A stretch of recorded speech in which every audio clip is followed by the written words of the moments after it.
Hi, everybody. Welcome to Star Citizen Live Mission Theory. I'm your host, Jared Huckabee, and joining us on the show this week is lead designer from our mission feature team here in Wilmslow, United Kingdom, Mr. Luke Pressley. Luke, how you doing? Hi, I'm fine. And Wilmslow. am I saying it Yeah, Wilmslow? very wrong. What did I say? You say Wilmslow. Wimslow. I say Wilm. Wilm. Wilm. Ugh. I'm missing the L. Is what you're The saying. tongue bit. I'm saying Will. Wim. I'm saying Wim, and you're supposed to be Wilm. Yeah. Anyway, sorry, Alright. that bothered me every interview we've had, but I should have told you outside of live. Right. Questions. I've been here a month now, and you're like just waiting. This is our last show before CitizenCon. So here in Wilmslow, United Kingdom, we are taking questions from the community today about missions, mission features, mission gameplay in the persistent universe. You can submit your questions live in one of two places, either on Spectrum, our communication platform available on robertspaceindustries.com, or on Twitch, where we are broadcasting live. If you're watching this later on YouTube, thanks, but you can't participate. Sorry. All right, we also put up a thread earlier this week to start collecting questions ahead of time while the new questions come in throughout the day. So we're going to start with some of those. Those questions also got voted up to see which ones people wanted us to address most. Right off the bat, let's just jump into it. We only got an hour here. Current missions tend to require flying all over the star system, which, while good for keeping people moving and testing, can fatigue the player with long quantum travel durations. What's the philosophy behind having players traveling all over the place for more missions instead of having like a group of missions that keep you within a single planetary system? Always nervous about philosophy. Mm-hmm. Okay, so the philosophy going forward is that we try and make enough content to fill a planetary system to keep you there for a good long while. So we're aware, travel times are a big investment and quite dangerous sometimes as well. So what we're going to do is, I take like Crusader, right? It's the first planetary system we built, and I'm sure everyone will be able to see that it's a lot more dense with content than the other planets. We want to get the other planets up to the kind of same parity with Crusader, and beyond, obviously. But and just for folks who maybe haven't been with the project since 2.0, Crusader, we're talking about the space around Crusader, the space, not the planet, which is the still planet coming. and its 3 moons. Yeah. You'll notice there are like space stations in there that don't exist elsewhere. They are kind of legacy things, these one-off builds that I'm sure we'll get to later, like how we're going to have abandoned rest stops and things like that. So we'll soon be making huge leaps forward in the content and the locations that we can add to the other systems.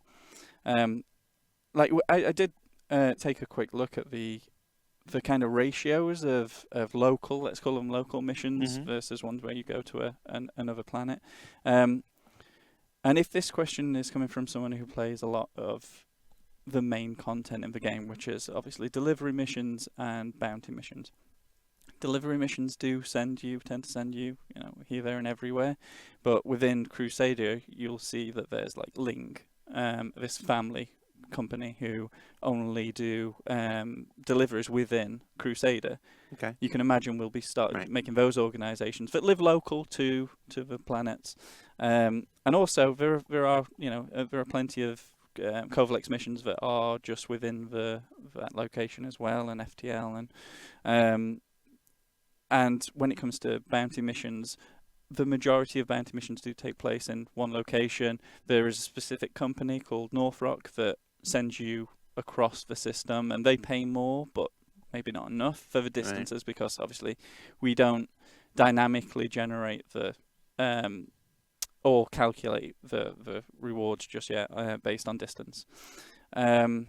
So yeah, going forward, we are going to be making sure that there is a lot more content, or enough content to keep you interested there.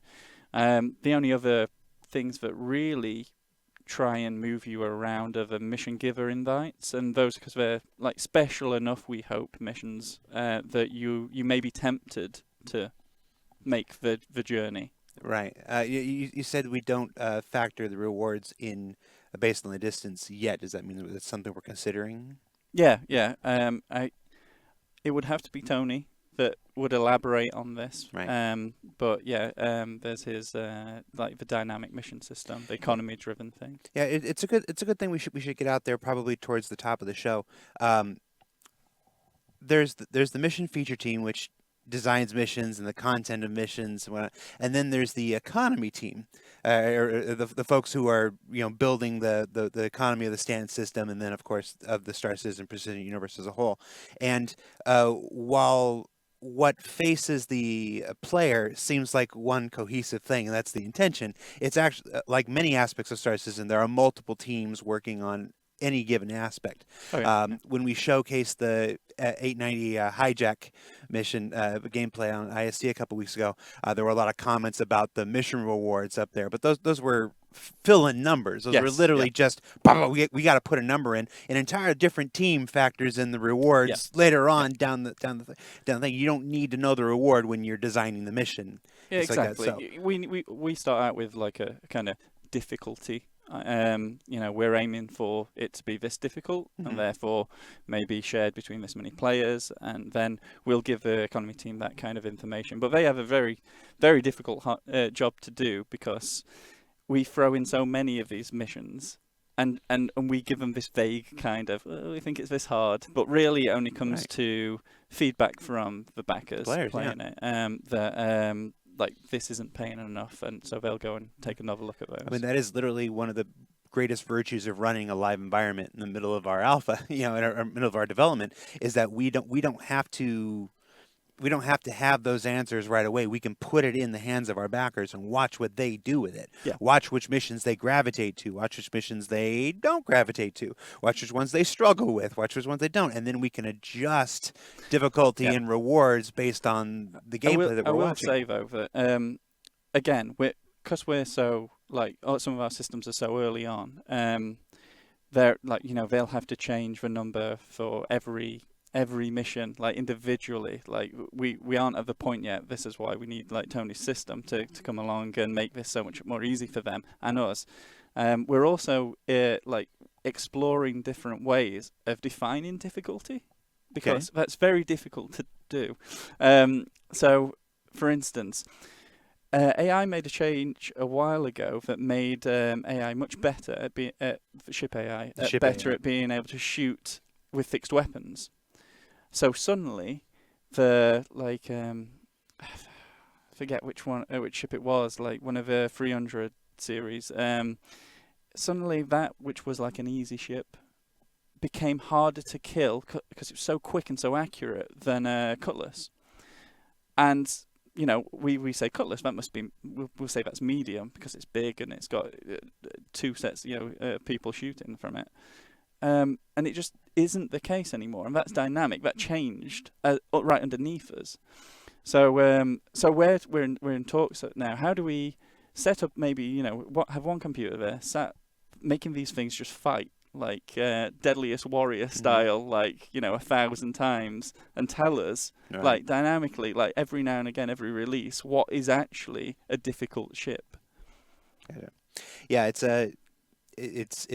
one of the everlasting joys and pains of Star Citizen to watch how a change here has a knock-on effect there, and a knock-on effect there, and a knock-on effect there. And when you're building a giant, quite frankly, a microcosm here, a little miniature universe with all of these interdependencies, you try to anticipate as many as you can, and then there's always something that kind of surprises you. Goes, oh, that really does have a knock-on effect here and a knock-on effect there, and it's always cool to watch that be exposed as things go on. We had a follow-up question in the chat. Would it be possible to display distance on the mission before we accept it? Yeah, I mean these missions are kind of calculated before you accept them, so it's possible to do that. Now, I would argue that distance is not always actually useful. There are far too many zeros on these things for you to figure out or to use that yourself. So I would say time might be better. But if we just did like as the crow flies time, that's so misleading. Right. It would take you through a sun or whatever. And what we'd really want to do is tie it into the quantum travel system. So we would see where you are and figure out how long it would take you to get there. Now, and I guess the question is then, is that the time in your specific ship or the time of the slowest member of your party if you were to link, or do we just take an average? Average of how often you're going to get interdicted on that route?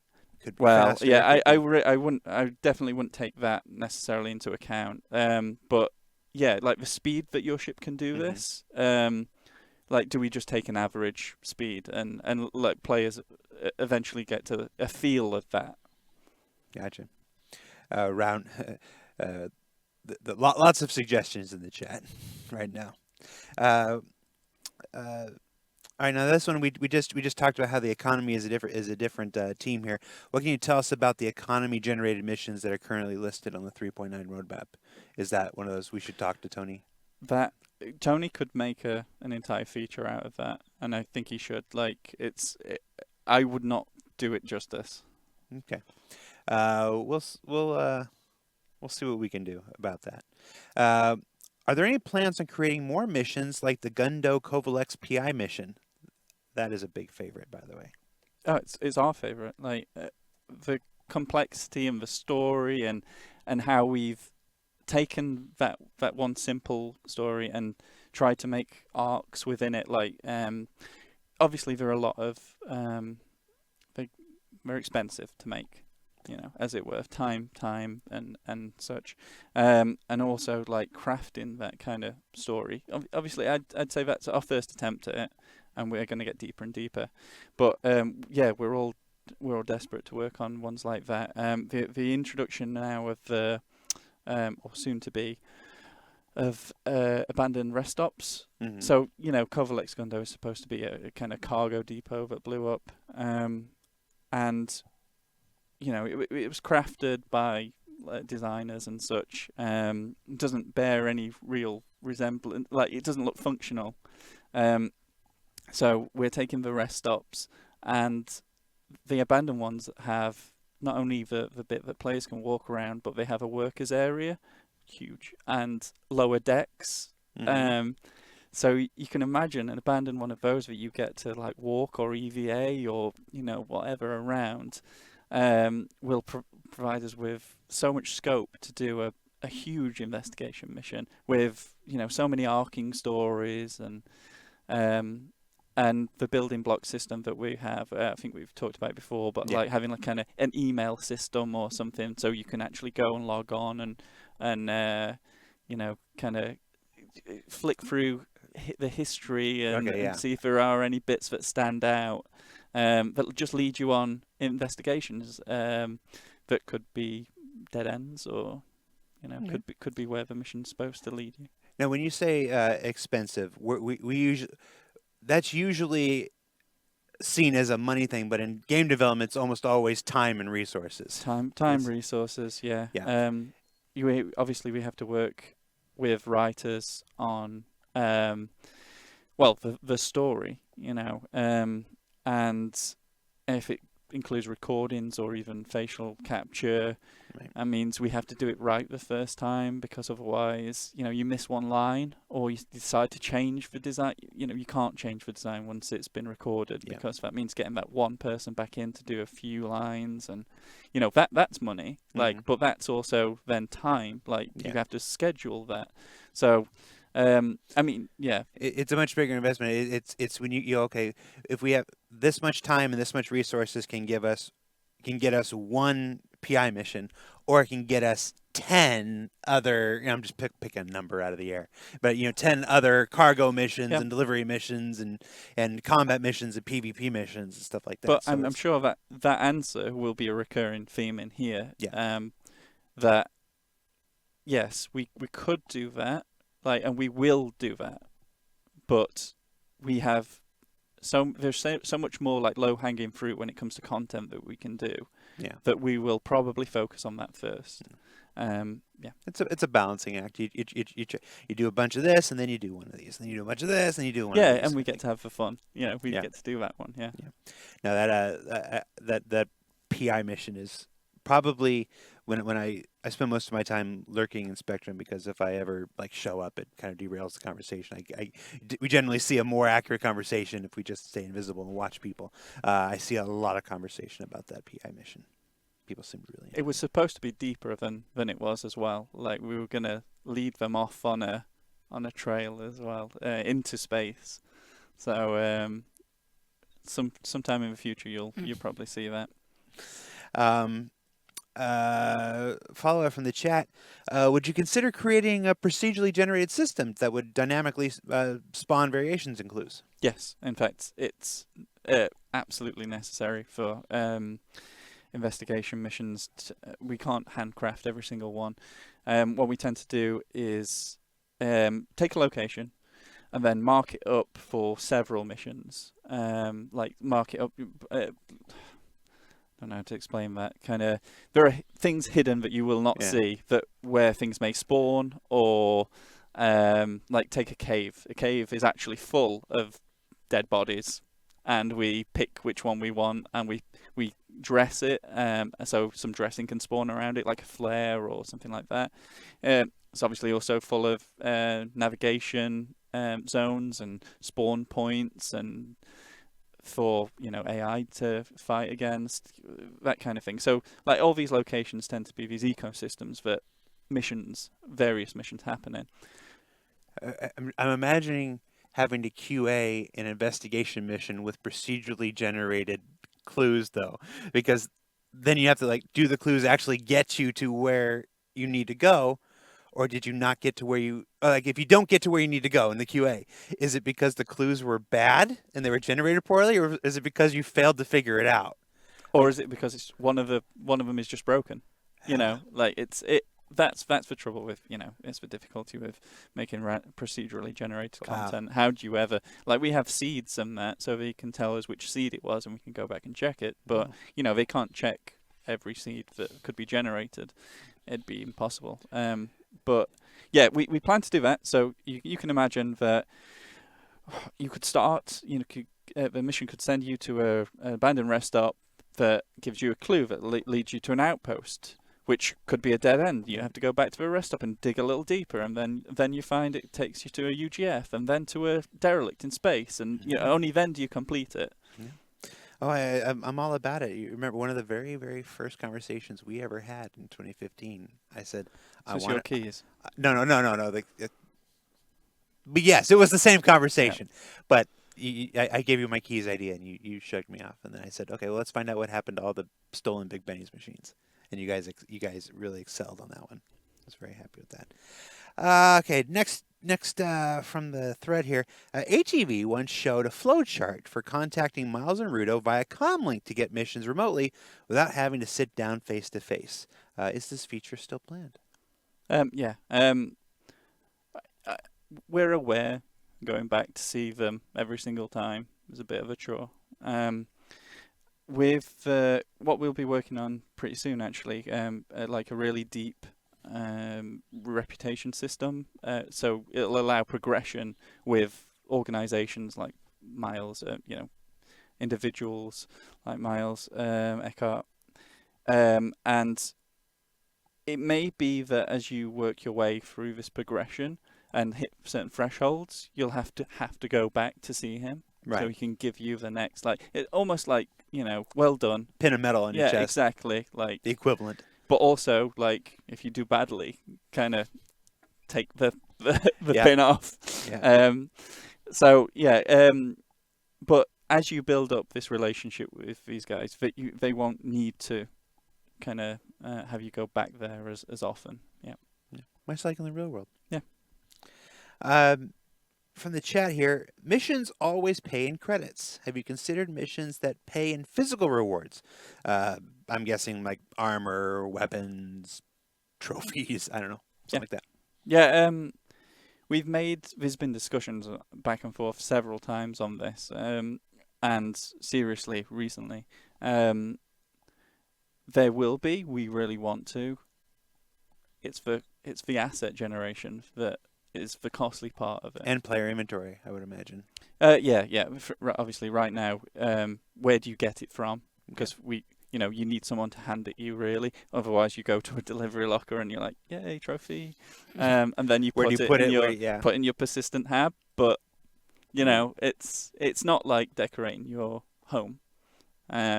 So it's not been our focus, but it is definitely something that keeps coming up and something that we will definitely push for.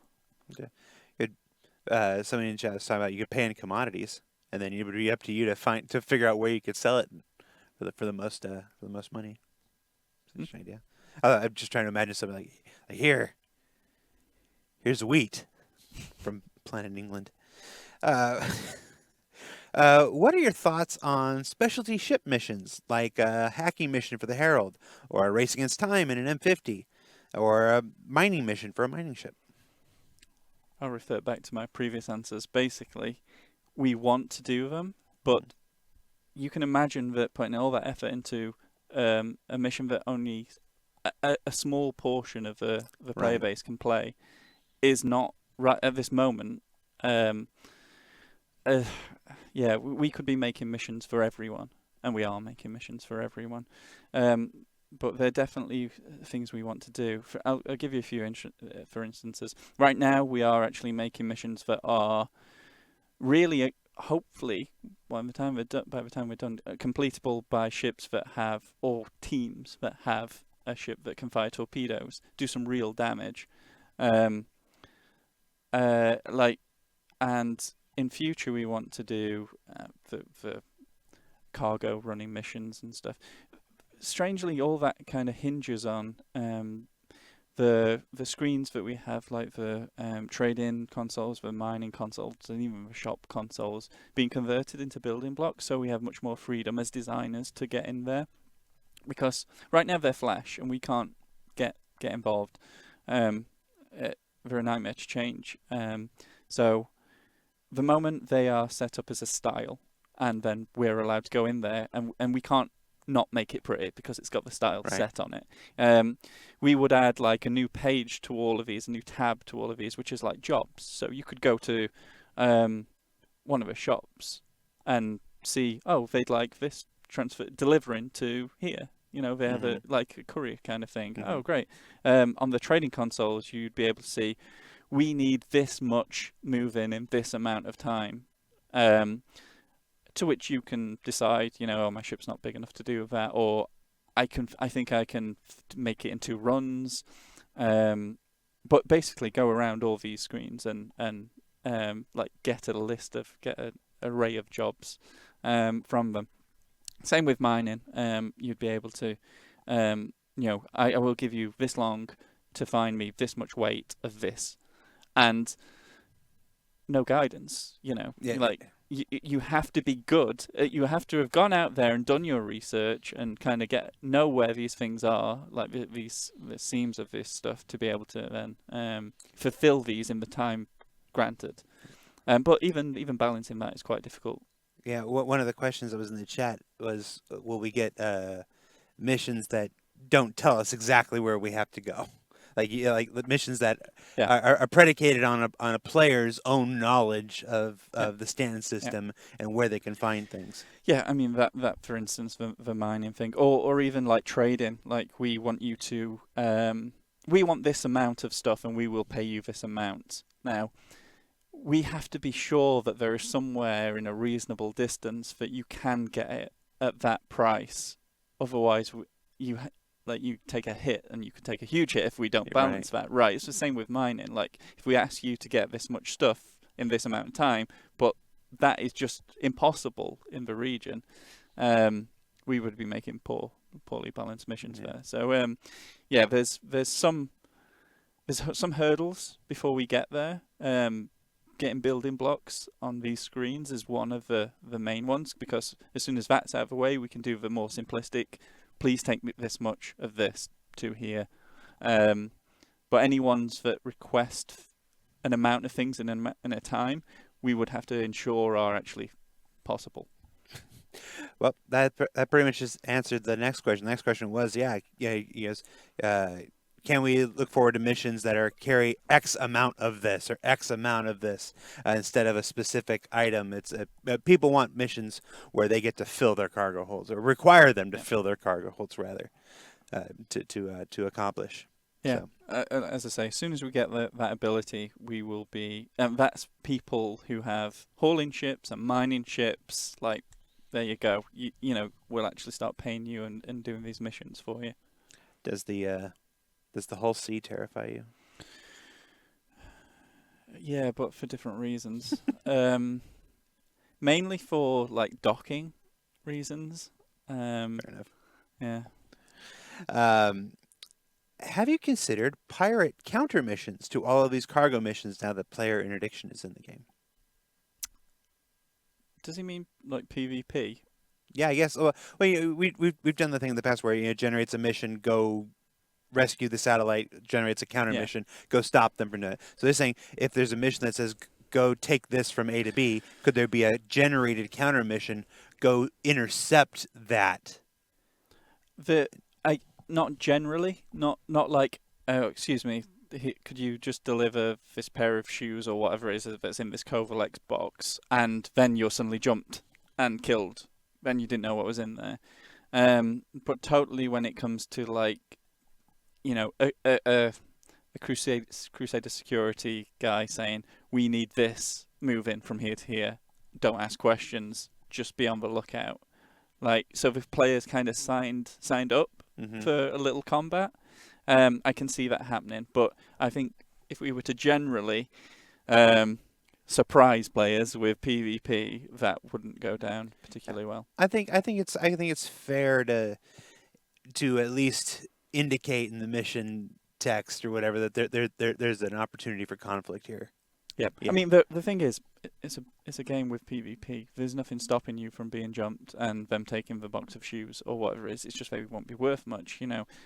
Sandbox, kind of PvP and what you get out of that in the the final game. You know, I'd have all your wreckage, I'd have all your components, I'd have killing you is worth something beyond just a mission anyway. So you should always be on the lookout. It's just that kind of, I'm sending someone after you. It's like I've always really wanted to do kind of assassination missions, like against players. But there has to be we have to be able to pick why it is that I'm deciding to assassinate you. Have you killed so many bounties or this, that, and the other that you're out to be assassinated? But it starts to get difficult, I think, like where we draw the line there.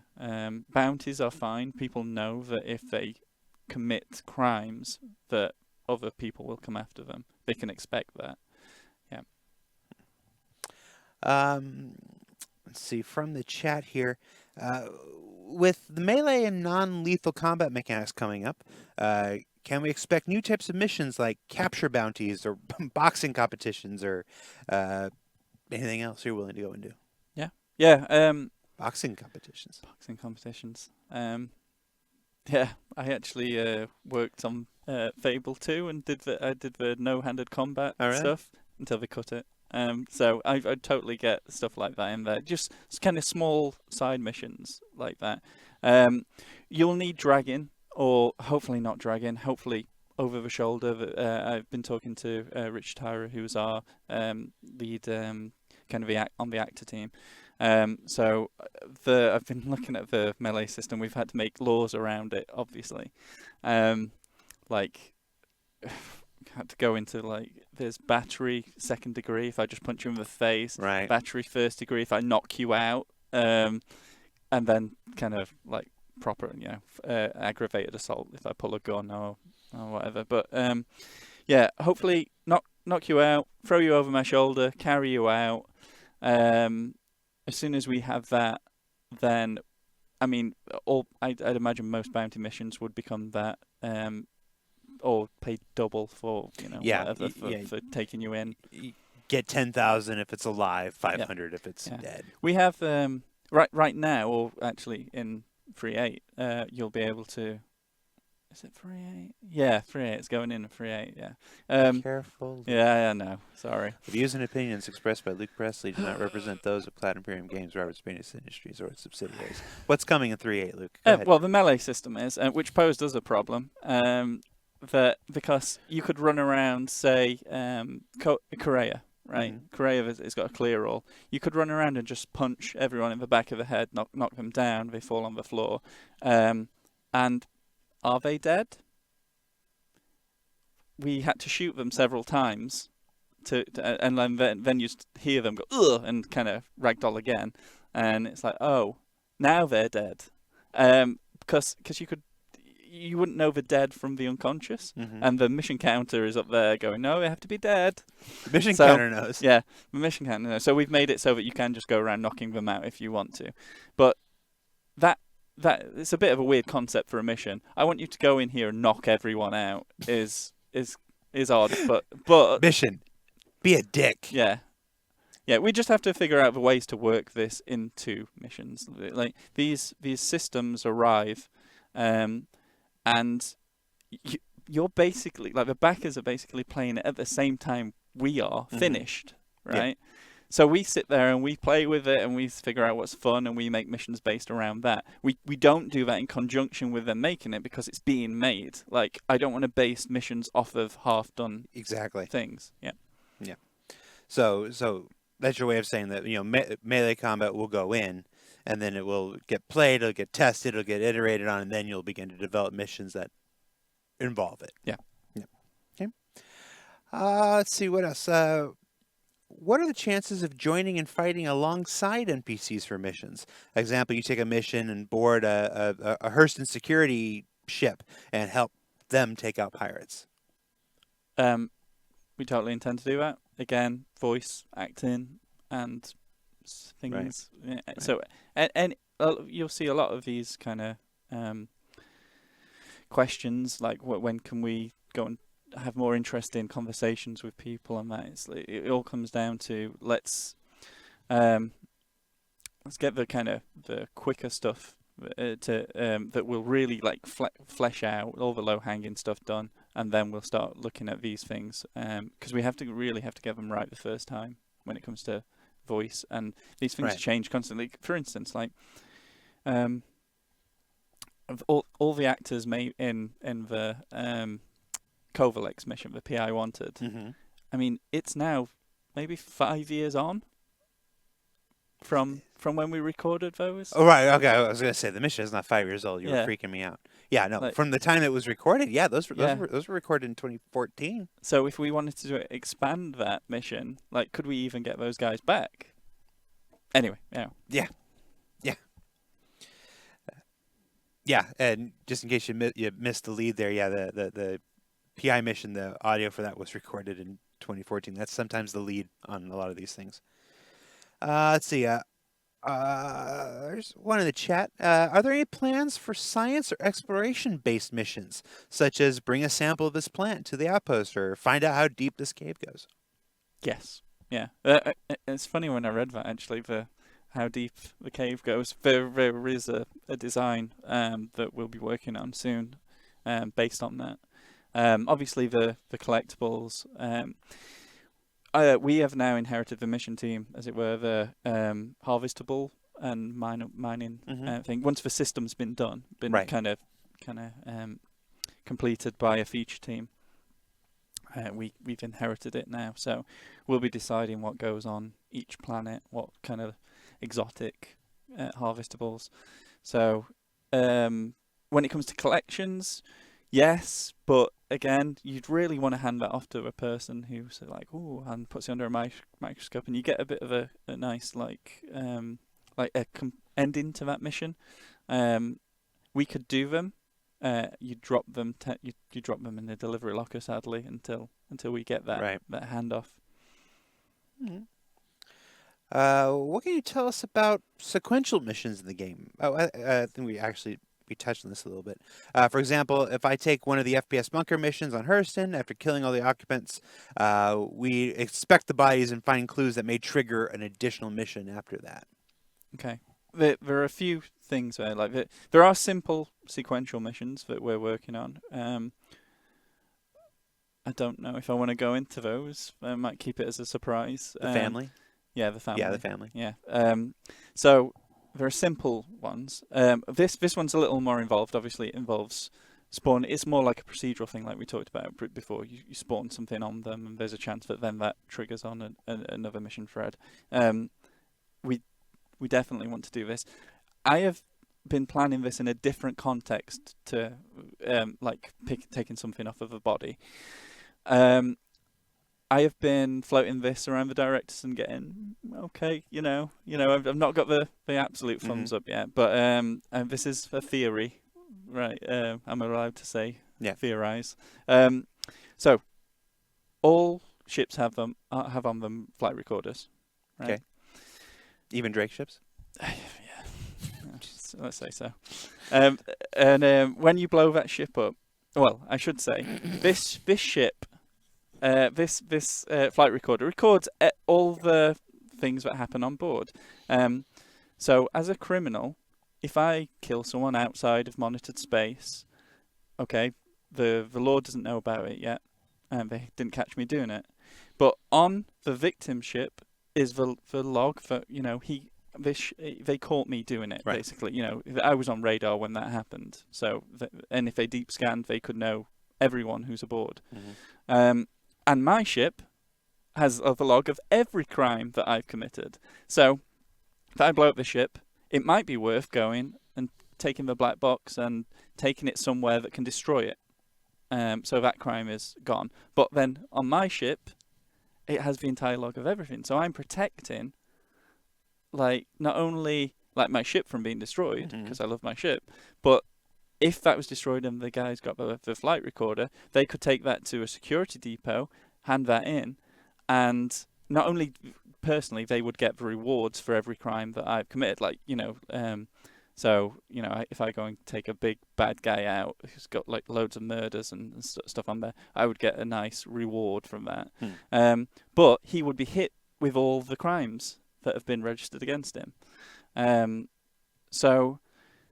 It kind of creates this little ecosystem of a little economy even of and it's sandbox. That's what's beautiful about it. It's sandbox but can be worked into missions. Okay. And just in case you came in the middle of that and you missed Luke's disclaimer at the beginning, that's an idea. It's a theory. It's something he's exploring and discussing with others. It's not an approved design or anything that's specifically going into Star Citizen at this time. It's just something that is worth thinking about. I think it's kind of cool. I think it's an interesting wrinkle that you could be out there committing these crimes and actually carrying the evidence against yourself. You with you. Yeah. And you have to protect that. And then you tie the black box into insurance claims. Mm-hmm. In order to claim when your ship is destroyed, you have to have the black box in order to get your insurance claim, whatever. So that would be a right. That's you theorizing. Yeah, no, that's me theorizing. But that would stop criminals from wanting to destroy their own black box. Is what I'm saying. Yes. You have to give criminals a reason for keeping their own black box. Yeah. If not just that it costs a lot of money to get wiped. Maybe. But back to that question, which I realise I've not really answered. Yeah. Those black boxes would once handed in could lead they'd get back in touch with you and say the guys aboard weren't well basically it would start an investigation mission that you could take. So were you the person who enjoyed just kind of doing these random procedural investigations and figuring things out? You could find black boxes. You didn't even have to fight for them. You find them on derelicts that we spawn, and you go get them. You take them in. You get a little reward straight off the bat because this guy was a criminal or something. Right. And then a few minutes later, they're in touch with a mission for you to do based on that. You got a career there. Yeah. Speaking of careers, this person wants to be a hacker for hire. Can we hack the crime stat for someone else?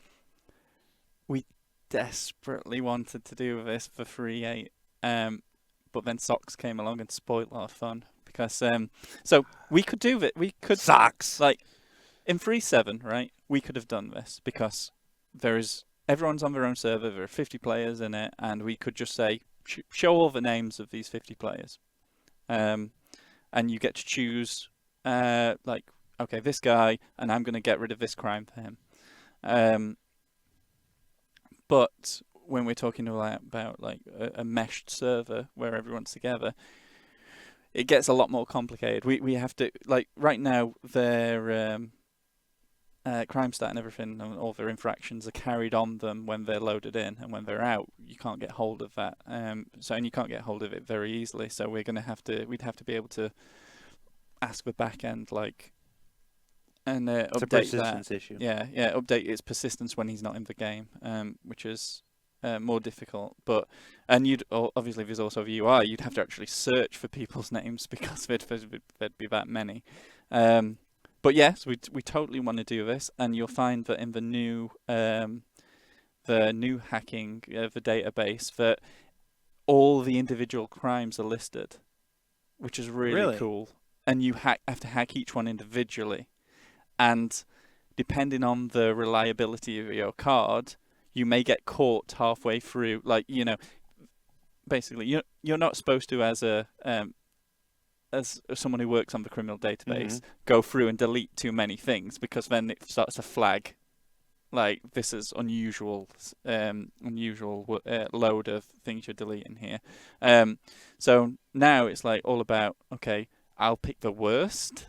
I'll get rid of that murder, and maybe I'll leave these fines, because the fines will be on there as well.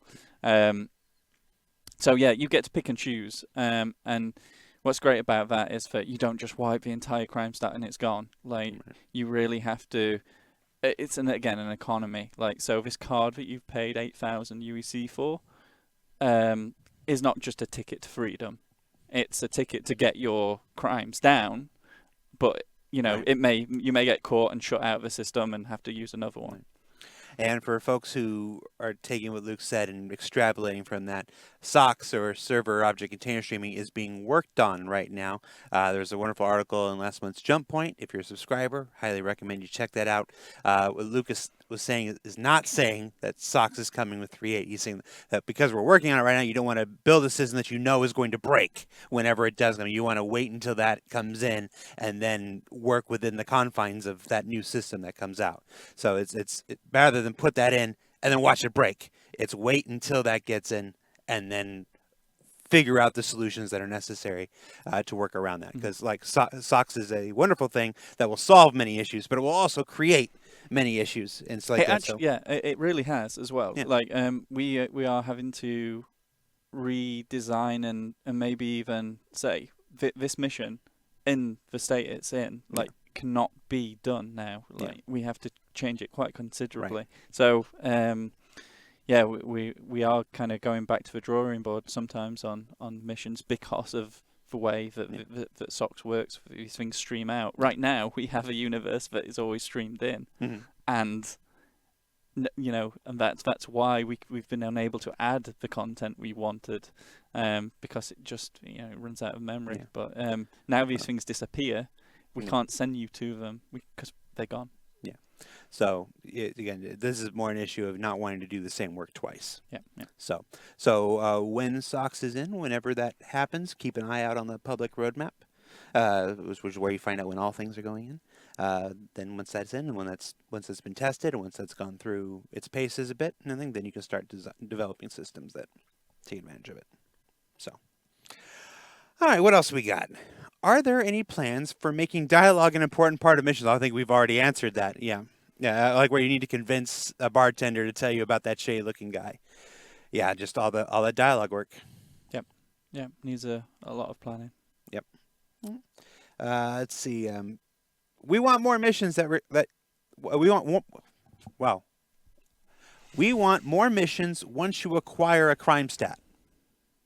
That's not a question. There's Okay. like more missions. You want to go do that right now, and I'll just take the rest of the show?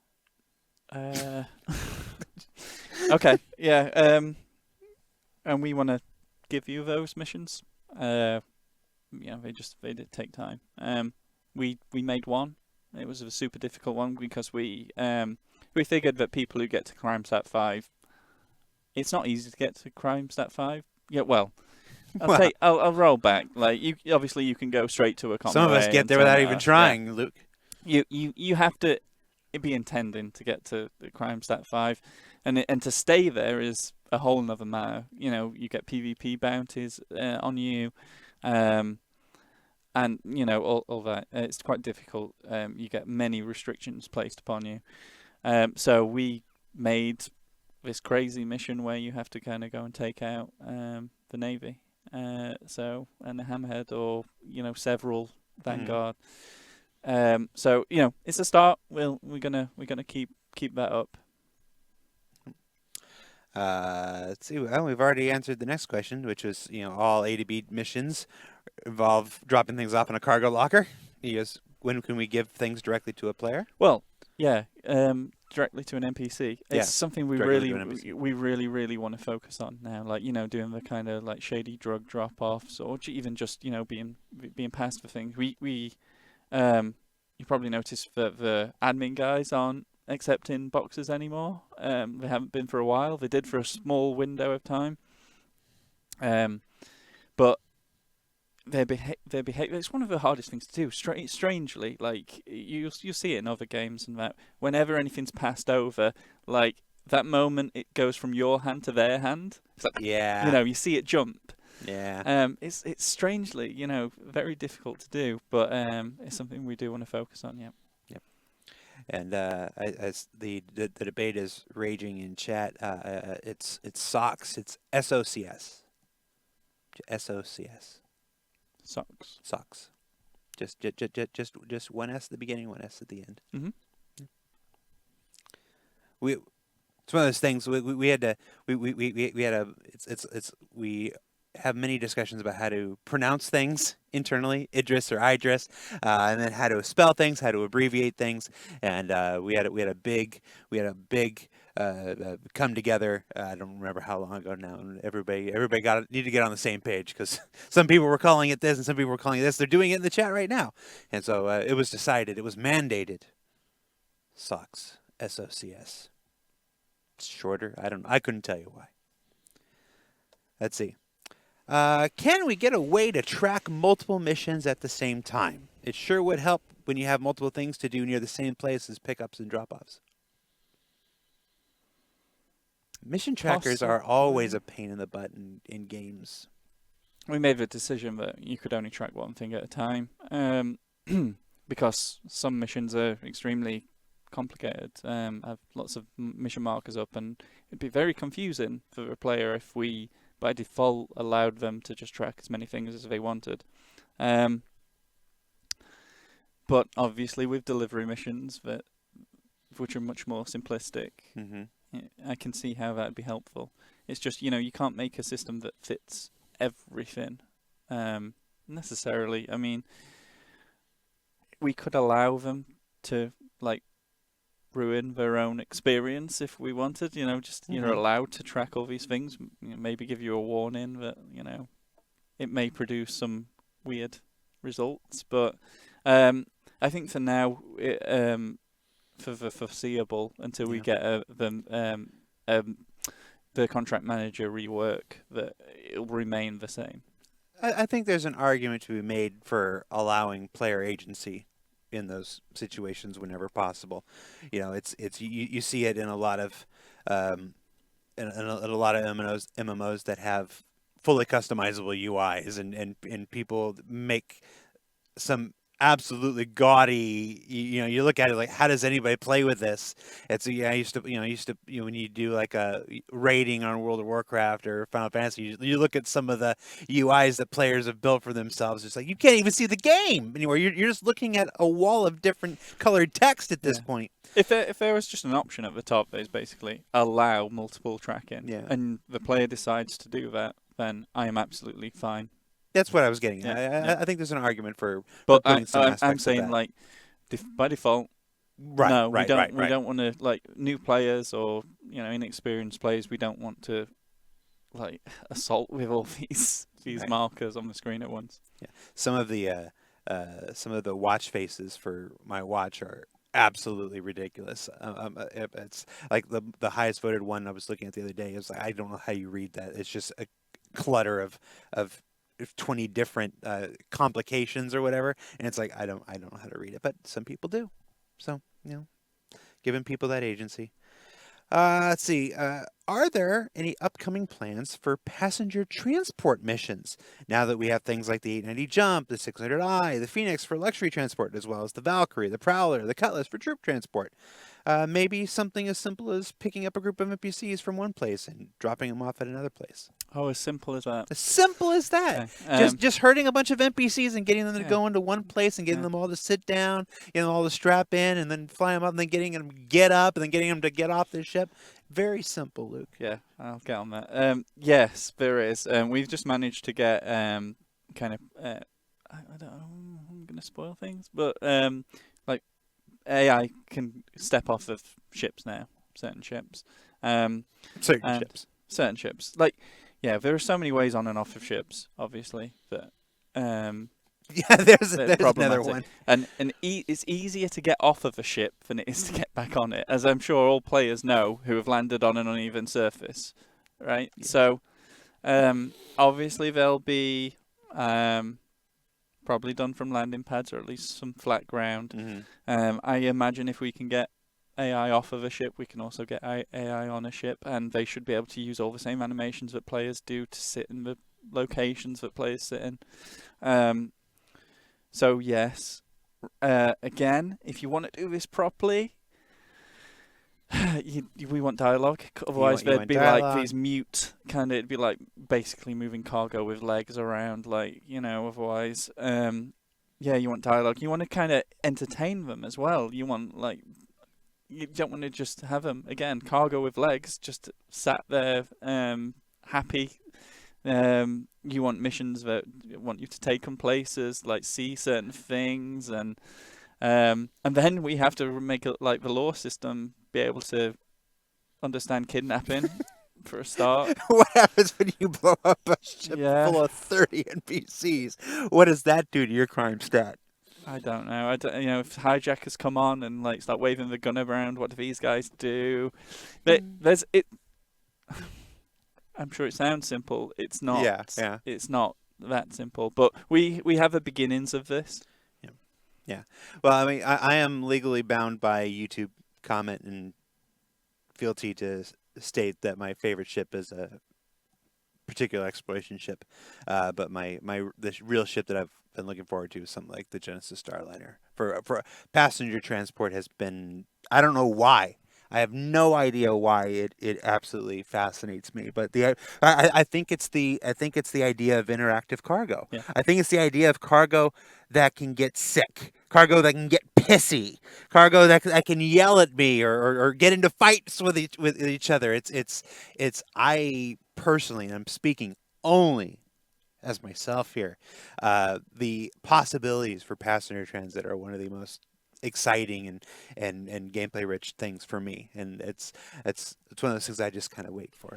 I'm like Genesis Starliner me. What's interesting about what you're saying there is something. I am a glutton for punishment. Is something we've been what I do for work. Go ahead, continue. Wanting to do for a while. Take away the fact that they're people and speak, and obviously it's a much nicer experience to be like the host aboard a ship. But we want to do cargo that is volatile or has a time limit or can't touch space, right, or can't be put next to this type of thing, or and what you're talking about there chlorine and muriatic acid. Exactly, is what you're talking about in extrapolated into people. And we want to be able to do all that kind of thing. The simplistic, don't shake this, this box, and stuff. Yeah. Yeah. I see. I know chemistry. Let's see. What are your intentions? We're almost out of time here. We'll see if we can cram a couple more of these in here. Yeah, don't touch the desk. Yeah, you really didn't put this together well. I didn't put it together at all. I stole it from the commissary. What are your intentions regarding mission gating, i.e. requirements that a player must fulfill in order to accept a mission? For instance, does it make sense for players who only own a Gladius to accept transport missions, which they cannot possibly complete? Well, there's ship rentals and stuff. I mean, there are ways to achieve those things, but basically mission gating in general. What are your thoughts on restricting access to certain missions to people based on what ships they own or? Okay, not based on what ships you own. Obviously, you can rent a different ship. You can work as a party and accept these missions and put them in someone else's ship. You can, yeah. So not based on that. If you have a Gladius, then what we will do is we'll put all the missions in genres, as it were, and like in folders. And you can close the box folder, the cargo folder, because you aren't capable of doing that. So you'll never get mixed up with that. And what you'll probably only ever really have, like the first mission from every cargo kind of courier organization. You'll only have their first mission because you've not started progression. Right. So when it comes to gates, progression, like reputation, those will be the gates. Yeah. Very hard gates like criminality. Like if you have an active crime stat on you, certain organizations won't have anything to do with you. Certain organizations might be more interested in you. But when it comes to like level 5 wanted, no one wants, one of the top 10 on like the watch list, like working for them, because that's just a dead giveaway. Like not even a criminal would want that, someone so recognizable working for them. So yeah, there are hard like barriers to that.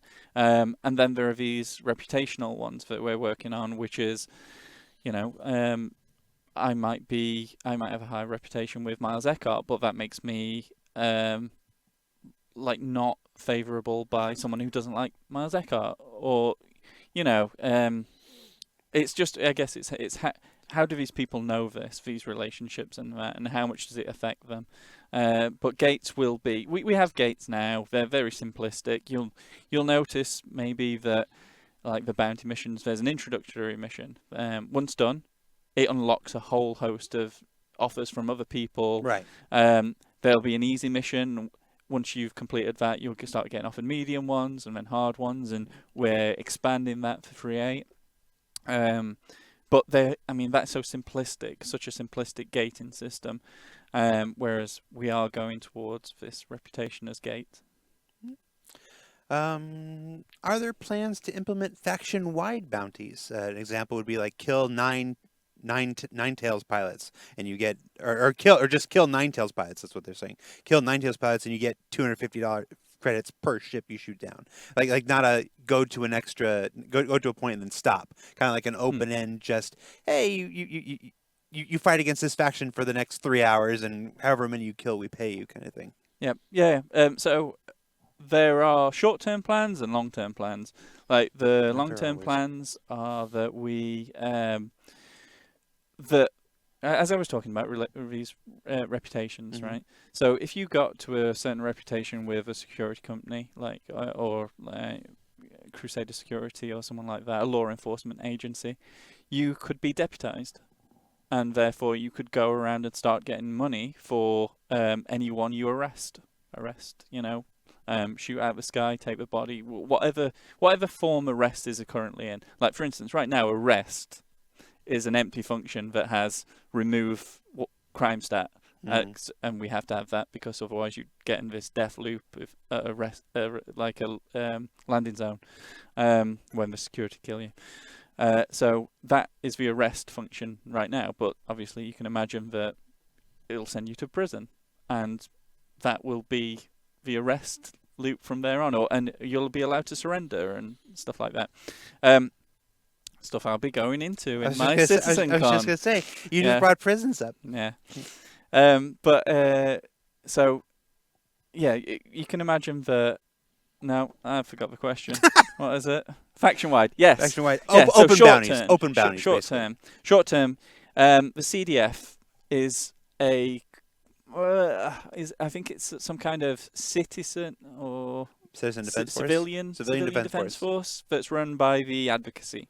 So we will be introducing a mission that should you have the right credentials, you are able to basically do that. You can scan a ship, and you will be able to see all the people on it and all of their crime stats. And each of their crime stats, if they have a crime stat, will be worth some amount of money to you. This is players. This is AI. Like obviously, we're going to have to balance this very carefully. Crime stat level 1, Right. which a lot of people have. It'll be harder to get crime stat level 1, by the way, because the way we're implementing fines now, we're not taking the money straight off of you, we're leaving them on you, so we can bring a lot more down into crime stat, into misdemeanors, rather than where they are now as a felony. But crime stat 1, we don't really want people going around murdering crime stat 1s and getting huge rewards, so that should be low. Whereas crime stat 5s, go at it. So there are plans. We are working on them actively. These short-term ones and the long-term ones are much more like I think the idea of them being perks to like you've worked hard enough for this security company that they now deputize you is really cool. All right, last question. Are there plans to implement more missions and contracts that don't sound like suspicious, underhanded, or criminal jobs? We were talking a little bit about this before the show. I was in Spectrum just the other day, just watching the chat, and somebody was had what I thought was a pretty valid complaint, quite honestly, in that like all the mission givers are shady. Yeah. Yeah. They're shady, and this person's like, I don't want to play shady. Their word was renegade. They obviously play some Mass Effect.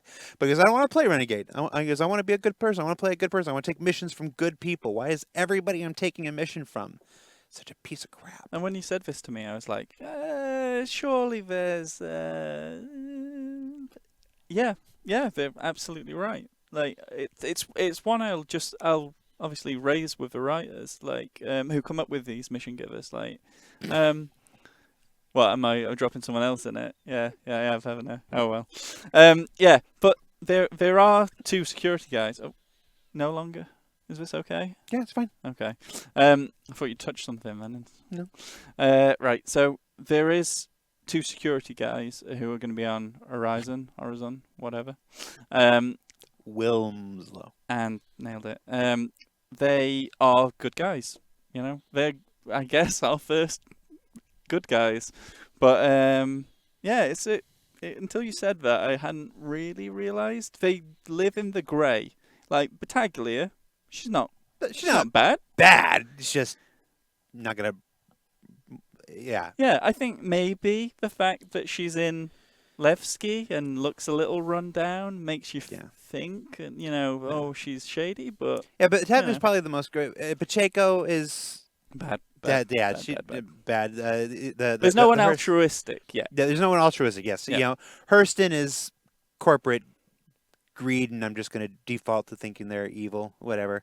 Eckhart is based on Phil Miller, so he's obviously based, huh? A thug. He's obviously a terrible, terrible person.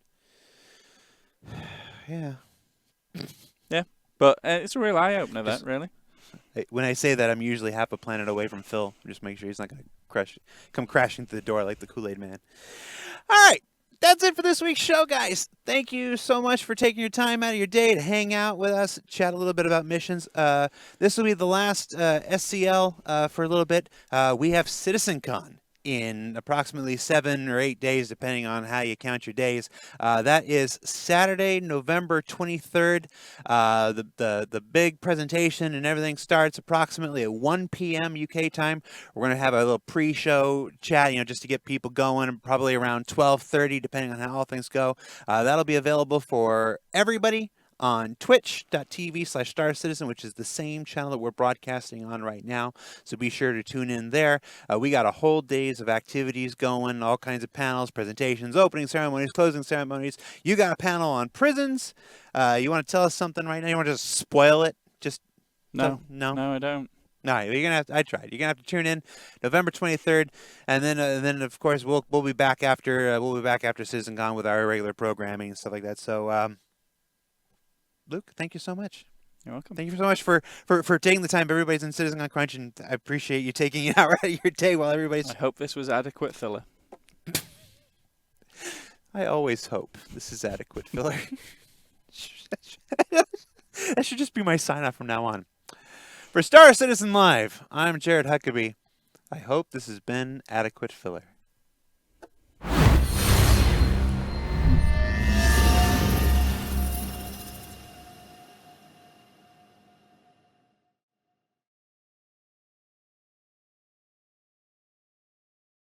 Thanks for watching. For the latest and greatest in Star Citizen and Squadron 42, you can subscribe to our channel, or you can check out some of the other shows, and you can also head to our website at www.robertsspaceindustries.com. Thank you very much for watching.